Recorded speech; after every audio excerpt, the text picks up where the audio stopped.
Big news! Wayfair's tax refund sale is on now. Right now through March 2nd, you can score up to 70% off furniture, decor, appliances, rugs, and more. With fast and easy shipping straight to your door. Plus, amazing flash deals. Shop Wayfair's tax refund sale now to make the most of your refund with huge savings through March 2nd at wayfair.com.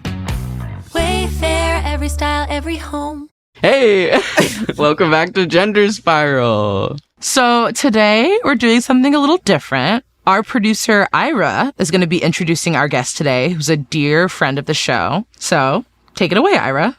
Yeah. No pressure. Thanks. What do you have to say, Ira? I am never on the mic. This is very stressful for me.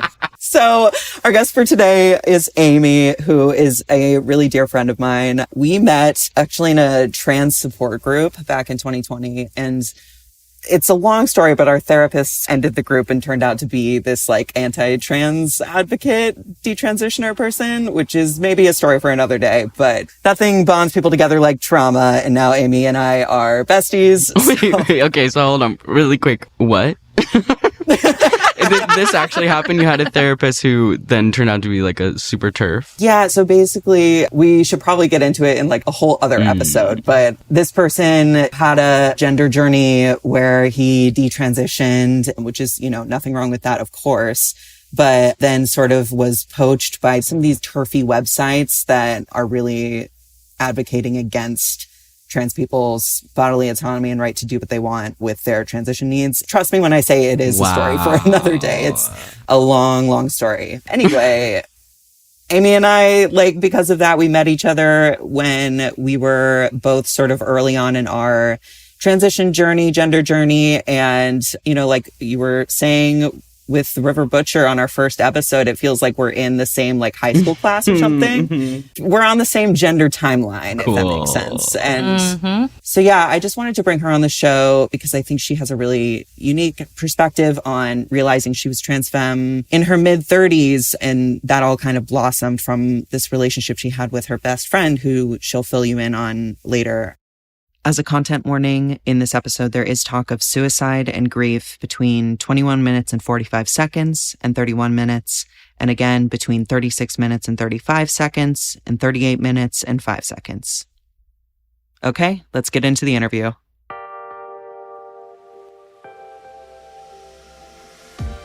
Am I even queer? I think I want to take testosterone. I mean, I'm wearing men's underwear right now. Is that a boy? Is that a girl? Man, woman, cisgender, transgender, like we're born into language. Butch, femme, T-girl, decolonized, queer, trans, BIPOC, Neurodivergent, cisgender, heteropatriarchal, capitalist, girl boss. Queer femme, lipstick every day. T for T, like fag boy relationship. Butch. boyish and like sprightly. the softer, more fey. Oh, but you're so feminine. You're so feminine. Attraction to a hot T-boy. I used sexuality to try to understand my gender. What does it look like for non-binary people to quote unquote transition? I was a boy. If I was looking down at the memory, I was a boy. It's really difficult to look at gender identity head on. wait, I think I'm trans.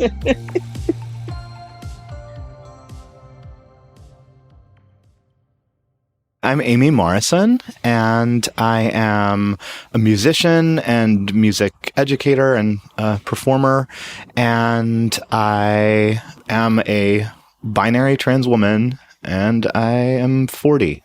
We're talking a lot with people about how they would describe their gender in their own words, even if it's regardless of like Western binary terms like masculine, feminine, whatever. Or if it is that, if you identify with that, whatever words you use to describe your gender. Wow. I feel like I've never really been asked that exactly, but I do feel like a woman. It is a very Western binary way to think about it, but I have been living for 40 years in the United States, and that has left me here. I went through a period of time in the exploration where I was IDing as non-binary and still using he, him pronouns. And then I was IDing as non-binary, but using she, her pronouns. And then as things kind of just settled more and more for me, I felt more and more comfortable here. And that's where I am. I'm really curious about your relationship to both the terms femininity and then masculinity. Let's start with femininity. How do you feel about that term? How do you personally relate to it? What does femininity mean to you? The term itself is probably really oppressive and terrible, but for me, it's been a term of joy and of something that I've gotten to embrace over time in myself, and something that was always lurking in the shadows. And I remember being a kid and being on the soccer team, and it was technically a co-ed team, but it was all boys. And I had long hair, and there was another kid with long hair. And the refs would always mistake us for girls, or now retroactively, I can say correctly identifying as one. But I remember how much it bothered the other kid and how much it didn't bother me. And that's when I look back, one of the first clues was this little signal of femininity that I was giving. And this is the 90s too, and it was before long hair became in vogue again. I feel like in the 80s, guys had long hair, and then in the aughts, guys had long hair, but in the early mid 90s, I guess, I don't know, it was not in vogue among the kids there. And I do remember that really starkly, that feeling. Yeah. So what does femininity feel like to you now? Like as you are embodying it in whatever way it feels good to you? It feels like a weird return home to a place that I never lived.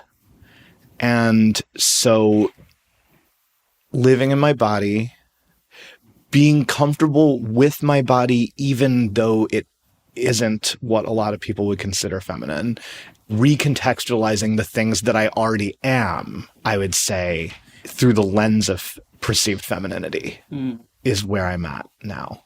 The thing that you said about like returning home to a place you've never been before, that's so interesting. Because I feel like we've talked with people and they end up saying things like, you know, my gender identity now is like the biggest part of it is me trying to get back to who I was at my most pure, like as a child or something. Yeah, I've heard a lot of people say that too. And it doesn't ring that true for me personally. I was not a kid who was very aware of there being something different there. I did have a pretty happy childhood. One of the things that I focused on a lot when I was coming out, because I didn't transition until I was 37, I would say that I had gender stuff going on in a semi-public way starting at maybe 34. And then at 37, I came out publicly. And one of the things that I focused on in my coming out in the writings that I was doing about it is that I think that one of the reasons it took me a long time was that masculinity wasn't something that was enforced or policed in my household growing up. And I think that if it had been, I think I might have come into conflict with myself earlier. And I didn't, because my sister and I were really treated quite the same. There wasn't an idea of boys do this and girls do this. I think my parents were probably on some level reacting to the way they were raised. I remember my mom talking about my uncle crying as a kid and their mom saying boys don't cry and stuff like that. And that seemed to have really stuck with her. And I cried a lot as a kid, like a lot. And she really made me know that was okay. My dad is also a very soft person who I think gave me, well, I mean, he's masculine and soft. And I think he gave me a really nuanced idea of what a man is that I think the title of man felt for longer than it does for other trans women. That title felt like it could still include me because of the non-toxic versions of it that I was lucky enough to be exposed to as a kid. Totally. Yeah. That's really interesting. To dive deeper on that, like, what do you think your relationship is currently with the term masculinity itself? Yeah, I feel like I have way more answers for that. I felt a little bit tongue-tied about femininity because it feels so new to me, and my relationship with it was shrouded in secrecy even from my own conscious mind. But I had so many years of a relationship with masculinity. And I think that where I came into conflict with it was at school much more than at home. You know, I wasn't picked on in a serious way or anything. It's just that I think there were things that I didn't realize were weird until I got to school the next day, you know, and I think kids would come over and maybe be surprised that my sister and I sort of had like a large amalgamation of toys, including mostly trolls, ponies, and beheaded and head-shaved Barbie dolls, you know, all that good stuff. And so I think that was really my first sense of conflict with self, was getting to school and puberty. There were things that I resisted about puberty. And at the time, there was this sort of sense of like, oh, I'm like, you know, a late bloomer, or people were like, he's a late bloomer. He is resisting growing up. He's like having trouble launching. And even into young adulthood, I think that was an issue for me. I was like, I think that looking back, I was resisting turning into a man. You know, I think that it worked fine for me to be a boy because there are many fewer enforced differences the younger you get, or at least hopefully. And as I aged, there was more and more to come into conflict with. Right. It was not that I was resisting adulthood. It was that I was resisting becoming an adult man. Yeah. So it's like not the born this way narrative that so many people, I mean, for me too, like it was never that for me either. Right. I relate a lot to what you're saying about like, I was a girl for 19, 20 years of my life. And I identified as that. And then it became apparent that there was a name for this feeling that I was like different from other girls, different from all my peers in some way, and that was non-binary. Yeah, definitely. What does like transitioning for you look like, and what has been like the best part of that, difficult parts, choices you've made that have felt good, choices you thought about and then decided not to do, or whatever? Yeah. So transitioning for me, I think like some of the specific elements of it have to do with being in somewhat stable positions, both in terms of relationship and in terms of work already. So there has not been an opportunity to truly step into a new space where I was not known. If I could sum up transitioning in one short sentence, it would be, I feel unbelievably visible. And it always makes me laugh when Trans Visibility Day comes up, which is extremely important. Yeah. But I also am just like, well, I feel pretty fucking visible every day. Even related to that, and I'll circle back to those, the fact that I don't pass and that passing is not a reasonable goal for me to have and maintain okay mental health.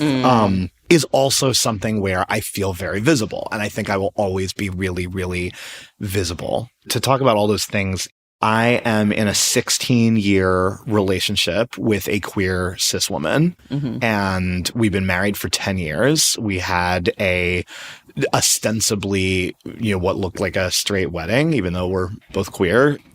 I wore a suit, she wore a dress, and it was great. And I love our wedding and I have great memories of it. And because we lived as a het passing couple for a lot of time, I think that also led to a lot of our social group being other white straight couples.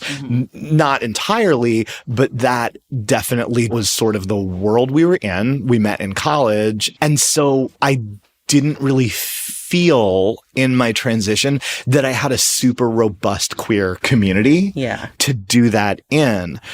And I think that we got a lot of, are you guys going to break up? And not from our immediate friends, not from the people who know us really well. I would say from 2 or 3 shells beyond our inner orbit. And then from also like older adults in our life, I think we're very worried about our relationship ending. And that was really not on the table. And in fact, I think that when you posed this question initially to me, one of the things you asked, I think, was what has been the best part of transitioning. Most rewarding. The most rewarding has been the bloom of solidarity in my relationship, strengthening in being a woman-woman relationship. Yeah. And that has been easily the most rewarding part of all of this. And it's been great. It wasn't without its moments of having to rework the privilege dynamics in our relationship, stuff like that. There's always challenges. And being in a relationship for 16 years is not an easy task for anyone. But this has been the best part of our whole relationship. I feel more optimism and more strength in that now than I ever have. And, we've been together since we were really young. So that's been definitely the most rewarding part. Yeah. Yeah. That's really sweet. Yeah. That's like making me emotional. Yeah, me too. Yeah, she's great. And she's been really watching out for me. And it's just the dynamic really changes because it changes around who is more vulnerable, who needs to be watched out for and protected the most. And, everybody needs to be watched out for by their partner, no matter what. But she's really very, very protective and always thinking about what might happen. And I'm always thinking about what might happen. There's more danger in our life than there was before, but it's good. It feels really good.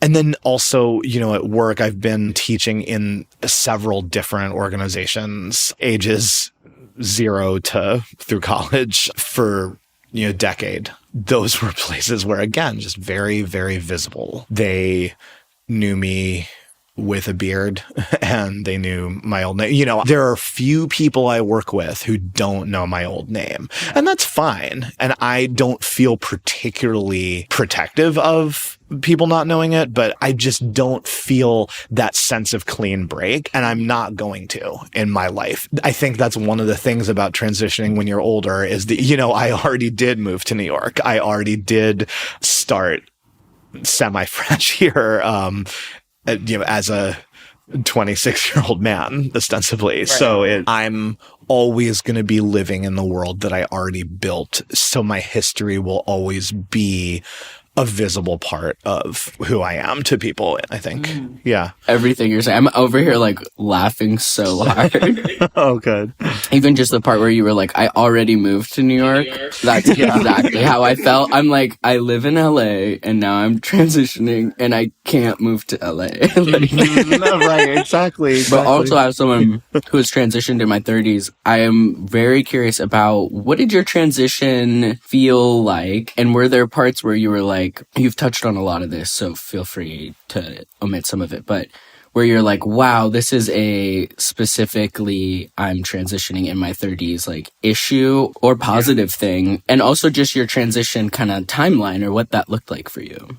Yeah, absolutely. There's a lot there. I think that one of the things about transitioning in my 30s is that I have real imposter syndrome about it. There's a lot of feeling of, well, look, I think we all do this, and I don't want to take away from people who transition when they're young. They're also thinking, is this real? Am I just doing this as a gag or as a reaction to something or this or that or this? There's so many ways that we gaslight ourselves about this and so many little cherry-picked moments that we can use to build a case against ourselves that we're not really trans and that this isn't real. So I think, I realize that everyone does that. And I think it's just, I have more history to go off, how they say it's easier to run a governor for president than a senator because a senator has this 40-year voting record to attack. I feel like I have 40 years of being a dumb asshole to pick at. And so my shame Rolodex is heavy and deep, and there are so many moments that I can go to just be like, you're illegitimate, go into your room and don't let anyone look at you ever again. I didn't have that much of a built-in queer community because of who I was. And I think just like having been essentially identifying as a straight man for so long, I just hadn't built a serious queer community. And I think that one of the ways I've sought that is in nightlife, which I do alone a lot. And I've made friends that are just from there. And honestly, early transition, so much of my early stuff before I was out, before I really was out even to myself, was that a lot of my sort of femme characterization was happening through dancing and through the way even that I was interacting with people and speaking when out at night and out at the clubs and everything. And so much of it was built there. And yet, even still, even though I'm a regular at many of these places and I know many, many people, and there's always a new gaggle of like young, impossibly tall, beautiful trans women that seem like they just like emerged out of a chrysalis. And I have to remember, and my friend reminded me, it's possible that they're intimidated by us too. It's possible that we're all just sitting there feeling like the kid at the like shitty lunch table. For trans people, all of this second adolescence stuff that we say about it, it's going to play out in terms of the fun parts of that. And it's also going to play out in terms of the pathos of adolescence and of the heightened feelings of inadequacy and worry about fitting in that I think a lot of people dispense with over the course of their early adulthood as they become more confident. And I don't know. I mean, I know everybody is up their own ass and worried about shit. But I do think that we have this extra thing of importing a middle school dynamic onto our own social scenes because we're all experiencing this newness and this, burgeoning aspects of our sexuality that weren't not there. Like everything. Confronting high credit card debt can feel scary. But the good news is, if you owe $10,000 or more in credit card debt, financial relief options are now available. National Debt Relief is currently offering debt relief designed to reduce what you owe and put you on the fast track to becoming debt-free. If you qualify for debt relief, you may be able to pay back less than what you owe and save thousands of dollars. Just visit nationaldebtrelief.com. Imagine only paying one low monthly program payment you can afford and saving money as you become debt-free. National Debt Relief has already helped bring debt relief to over 550,000 U.S. consumers, earning thousands of five-star reviews and an A-plus rating with the Better Business Bureau. You're stronger than your credit card debt. Let today be the day you start turning things around.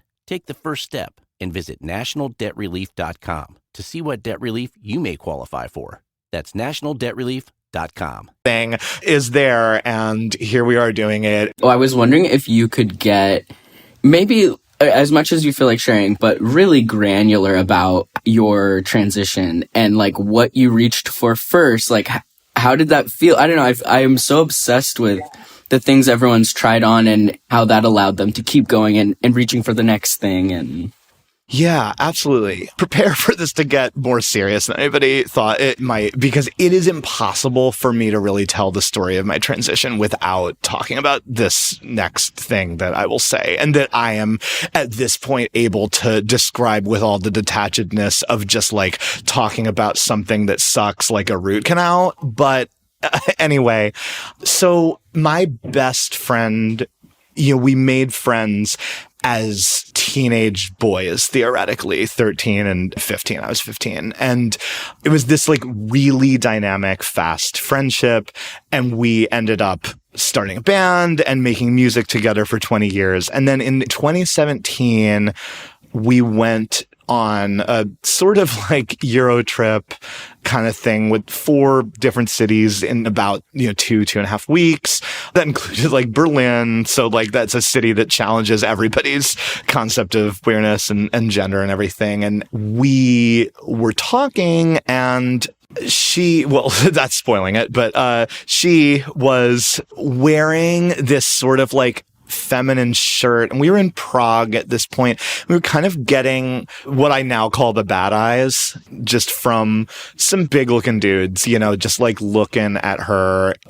Somebody who at this point was, presenting as a man, but in this feminine shirt. And I was just like, I think like we might have to dress it down a little bit here because we're getting some weird looks in this city, which incidentally, apologies to the good people of Prague, it turned out that was a couple of Australian tourists who were looking at us. But, I said, I think that we might have to tone down sort of our like gendery, hipstery looking Brooklyn type apparel here, especially you. Like you have these shirts that you've been wearing and I really like them, but And she got just like way more upset than I really thought that she would. And I was like, hey, what's going on?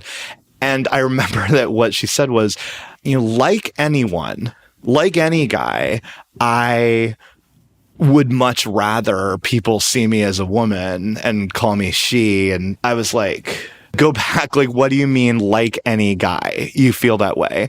And basically over the next hour, we unraveled her gender. And she was basically, that was this starting point for her. And it definitely stirred up something for me, but I think I wasn't even ready to go there yet. And I was also just very focused on her because she was somebody I was already worried about, and she struggled with a lot of mental health stuff. And so I think I sort of made her transition my priority at that time in terms of our dynamic, in terms of what we were doing.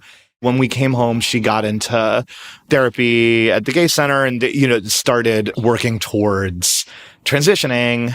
We would go out dancing a lot, and it was before she was ready to come out. She was out to me, to my partner, and to some other folks, but not out publicly. So we would go out, and I would also femme up my appearance, I think, sort of under the guise of, we're just having fun, this sort of for her to be supportive. And, but that, we found ourselves like doing our nails together and getting ready together and all this stuff. And it was after 2 decades of this really close friendship, that was us having the teen girl friendship, that we had always needed and wanted, that I think like was part of why our friendship was so intense from an early age, is that this was right there. This was right there the whole time. And it's what pulled us towards each other. And I came out to her as non-binary. So we were both sort of on this gender journey together. And unfortunately then, in what would be the most shattering thing that's ever happened in my life, she killed herself. And then that was what my life was about for a while. And that definitely stalled me out, I would say, in my transition, because it made me feel the feelings more. It made me feel more dysphoric. It made me feel more yearning to like bring the woman out of me. And there was this sense of defiance and like wanting to do it for her. At the time, I felt that had to be really investigated because I was in such deep trauma and grief and struggling with PTSD from it. And there was a lot going on there that made me not feel ready to do anything more. I was deep in grief. My partner was deep in grief. I mean, they were so close. It was very difficult for us, and we had a lot to navigate just about managing our grief together and about how much space my grief was taking up. And, there was so much to process there. And then I went back to Berlin and to Prague and other places alone to sort of walk in those steps again. And I think that which was about 6 months after she died, was the beginning of my healing. I didn't do any sightseeing this time. I was out all night, every night, partying with queer people in a way that was really healthy and healing for me. And I played with presentation more than ever and brought a lot of that back and arrived back kind of ready to start really going in on that. And I started wearing nail polish to work and more ambiguous clothing to work. And then pandemic hit, and in the summer of 2020, I just more and more was happening, with everything with June 2020 and just being out in the streets every day. I just think that the rawness of everything that was happening finally blew the doors open for me. And I also took a big break from drinking, which had gotten tough at that time too. And I think that that's a big story for a lot of trans people too. And I think that my drinking break really cleared my head and allowed me to be like, okay, it's time to do this. And then in the summer, I came out essentially to just family and a couple of other people. And then by October, I was out publicly. So much of it, the timeline has been about the public element of it.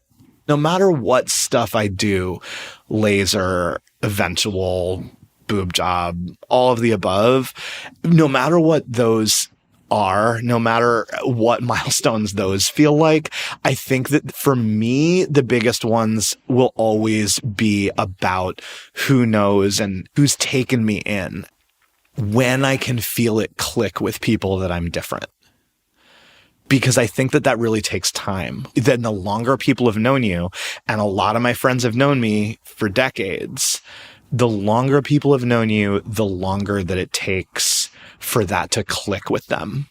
I also feel like I had commanded a lot of focus because of Dave dying. And that's not a dead name. She didn't make it far enough to have a new name. So much of the fallout of that, I feel like I was very centered among the people who know me. And then it's like, oh my God, another thing. There's a self-consciousness about that. But here I am doing another thing. This is something that I'm sure people will identify with. I think that the things that have made people have that click moment are when something shitty happens to me and they see it. Like if they see me get harassed, or if they see me in the immediate aftermath of something happening, if I tell them about a friend who was brutally assaulted, people won't necessarily make that flip until they get a dose of the harshness that is just an inextricable part of this. Yeah, I think about that a lot when people, because I use they, them pronouns, I feel like a lot of people are like, oh, sorry. And it's the apologetic and the knee-jerk reaction and it happening over and over again. And I don't think enough cis people have thought about, it's about you sitting down with yourself and seeing this person in the new way that they are telling you they exist in, and it's work on your part. It's not a they is plural and I'm telling you it's singular. I want you to see me in a whole new way. So I could totally see how the idea of like threat is enough to kind of wake someone up and be like, wow, you're putting it on the line. Like, I would like to see you that way. But I'm like, would love for that to just be more common practice. I mean, like professors, I feel like are really getting a crash course in that. Educators, it's a lot of kids, I feel like, transitioning and changing pronouns. And I hear it from a lot of teachers being like, it's just so hard. And it's a whole new category that you are able to open up in your mind if you let it. But yeah, and I work with middle schoolers too. And so I tutor kids for their bar, bat, b'nai, mitzvah. Awesome. B'nai is the plural. It's not perfect because in Hebrew, plural is masculine. It's one of those languages where if you have 1,000 women, they get the feminine plural. But if you put one man in it, then it gets the masculine plural. And B'nai is the masculine plural. So it's not a perfect. So some people use brit mitzvah, a neutral word that is not related. And anyway, because of my identity, I think that the organizations that I work in have definitely recommended me to kids who are unpacking some gender stuff. And that's been really rewarding to see and to help them navigate that. when they are, because of the religion that they happen to be born into, thrust into doing a very public performance, including singing in front of hundreds of people at age 13, which is just like such a nightmare when you think about it. And, they really do great. And I love working with those kids, even though I personally don't have much of a personal relationship with religion. I don't consider myself religious, but it's a skill set that I have, and it's an opportunity for me to work with middle schoolers, and I will take that opportunity because I think middle schoolers are great because now I am one, as we talked about earlier, right? Like I think I know better what they're going through than I did 5 years ago. So I enjoy working with them. And it's wild for me with all the laws that are happening in all these states to think this is exactly the situation that people are trying to outlaw. I am exactly the thing that they're worried about, is like a kid who has the opportunity to meet a trans adult who can help them be comfortable with themselves and have somebody to talk to about it. That's exactly what they're trying to prevent. Yeah. And it's really heavy recently. In the past couple months, it's just ramped up so much as we're recording here on May 4th, 2023. It's just the last few months between Florida and Kentucky and Missouri and Tennessee, there has been so much. And between the fact that I play music for babies and their caretakers in little music circles as another gig, that is another scenario. That's like, could a bigot differentiate that from drag story hour? Because they see me as a man in a dress, right? So it's just like, it's no different to them. Yeah, totally. They see like drag as like trans light or something, that's where all the hysterics come in. Right. Yeah, you said this earlier about like feeling like you're taking up so much space, or it's like another thing with you. And I do think part of the trans experience is feeling like too much constantly. Like you're just like, I don't want to be too much. I feel like a lot of my friends who start, like maybe they go by she, her, and they're like, well, now it's she, they, and they're just kind of incrementally getting up the gusto to like ask for they, them, because they're like, I just don't want to be too much. It's a hassle. It's and it's, we're kind of an expansive group. We're really pushing people. Yeah. In that way. You mentioned how you stopped drinking. Are there ways that habits or rituals or something like that where you find like peace or you find like ease for yourself? Because it can feel very never ending. Yeah, that's a great question. I mean, part of it is that I do drink again, but I took a break to renegotiate my relationship with alcohol, and I now have different rules for myself around it that I've been able to stick to. That wouldn't work for everybody, but for me, drinking was a moderation problem, not an addiction problem. And so that for many folks, that wouldn't work, and their journeys are different from mine. But my ritual of peace is like dancing alone at the club, but alone, finding a space to dance by myself in the darkest part of the dance floor. Sometimes I cry, and I'm dancing with my friend. So it's that too, That's really sweet. Yeah. Thank you for like talking about that. I didn't expect you to. I'm glad you did. I wasn't sure if I would, but I kind of, it's just, she's part of me. Yeah. And I can't. She's part of all this. Yeah, exactly. As grief abates, people use the analogy of like, the grief is always the same size, but the thing around it grows, to accommodate it. That has been said in more eloquent ways by people other than me. But as that process happens, it's like the grief and my connection with her become more and more relegated to just a couple of spaces, which is really good. It's like the tendrils went into every aspect of my life for a long time, and I was completely dysfunctional, and it was sabotaging everything in my life for a long time. And now she lives in my transition, and she lives in my art making, because that's what we did. All of the music I made pretty much for 20 years I made with her. And now I just make music that's about her. And I feel like I will always do that because that's where I carry her.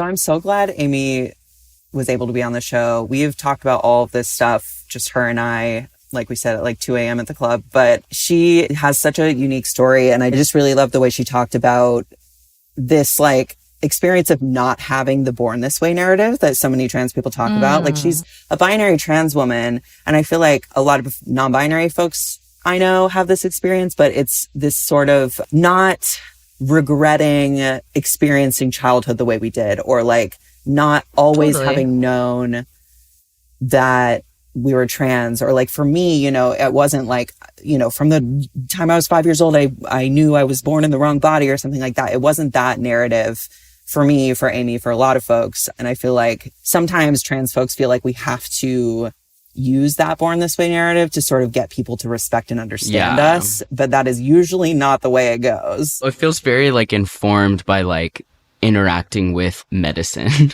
Like the entire like medical industrial complex that's like, so have you always felt like this? And it's like our response is being like, actually, I'll do you one better. I was born this way. You know, it's like since the dawn of time, I have been trans. Yeah. No, you feel like you have to prove yourself. Like trying to get top surgery, especially, like there are a lot of clinics that you have to like, I am a non-binary person. I do not identify as a man, but I have to like go in there acting like I am female to male transitioning in order for them to like respect my transition needs and whatever. Yeah. And it feels very associated with like polarity, like binary. And it's like, if that's your experience, that's like, you know, completely like fine, obviously, very valid.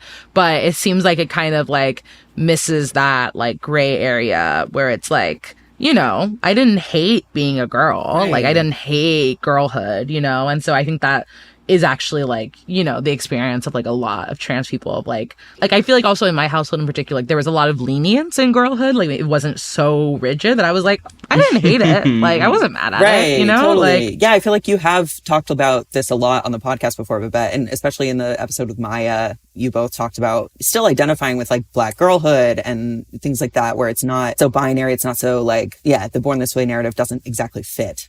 being like not one thing does not mean that you are like at the polar opposite of that thing. I really like that about like kind of the gender expression that we're getting at with a lot of our guests, where it's not like a negation. It's actually just like wanting an expansion. Like you're just like, I identify this way. It's not totally fitting. Like there is more to me. Like I'm trying to like kind of ooze out and have like more possibilities. And it's not like, and that doesn't mean like the first however many years of your life were a lie. You know? Right. Exactly. Totally. Something I'm now thinking about is that it must be so interesting to have a friend that you've done therapy with. And I feel like that would be good, really good for some of my friendships. You know what I mean? Because it's just like, oh, you know, this is happening with them right now. That's the thing that they're always talking about every week. Like just kind of like the intimacy. That's kind of interesting. So that seems kind of special and nice. My friends who do like 12-step, I feel like have that together. Because it's like, oh yeah, you have this like weekly or bi-weekly or however many times weekly time that you all get together and you hear each other share and like go in deep. I'm like, wow, yeah, of course your friendship is like so airtight. Well, Ira, thank you so much for hopping in the driver's seat. Thanks, you did Ira. such a good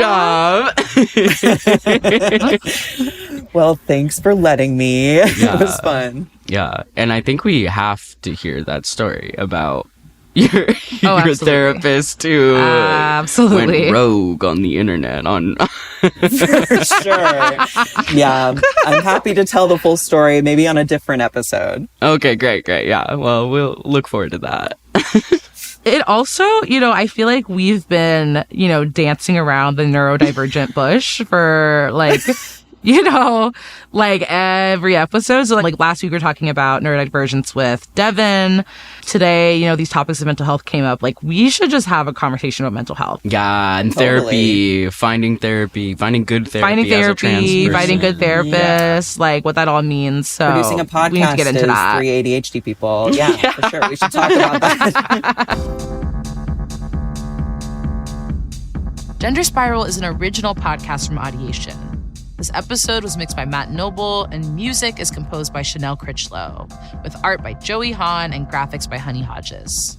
This show is executive produced by Ireland Meacham, myself, Babette Thomas, my co-host Allie Beardsley, and Sandy Smullins, with additional story editing from me. Thank you so much to our guest, Amie Morrison. You'll find a link to her Instagram in the show notes, as well as a link to her Spotify, where you will find her album Grief Barbie, which you are listening to right now. If you like the show, please head over to patreon.com/genderspiralpodcast to support us for $2 a month, or subscribe to a higher tier for bonus content, special monthly postcards, and even free tote bags. You can also check us out at genderspiralpod.com, where you'll find a link to leave us a voicemail to ask us questions, tell us who you want to hear from, and what you want to hear about on the show. And follow us on Instagram. It's at genderspiral. Subscribe wherever you get your podcast to stay tuned. We're releasing a brand new episode every single week this summer. Tune in next week to Gender Spiral, where you never have to spiral alone.